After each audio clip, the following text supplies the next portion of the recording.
faut dire qu'un cheval, eh bien, ça coûte cher, surtout en hiver. Les refuges sont donc beaucoup sollicités en ce moment. Amélie Schild avec Ghislain Federspiel. Mustang est un cheval craintif. Il a passé 25 ans dans un manège qui a fini par faire faillite. S'il a eu la chance de trouver refuge ici à Rebec, ce n'est pas le cas de ses compagnons.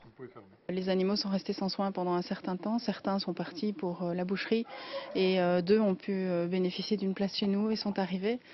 Et Mustang est le dernier puisque le précédent, Aragorn, est décédé.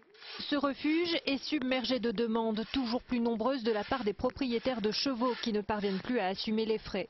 Pour un placement dans un manège, il faut compter au moins 300 € par mois, 200 € pour un particulier qui s'en occupe lui-même, sans compter les frais de vétérinaire et les imprévus.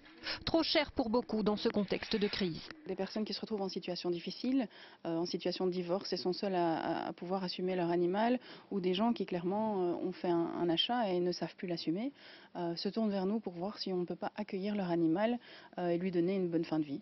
Seulement voilà, les refuges affichent complet. 48 pensionnaires ici pour 34 places.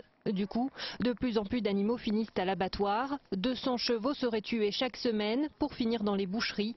À l'abattage légal s'ajoute tout un trafic organisé.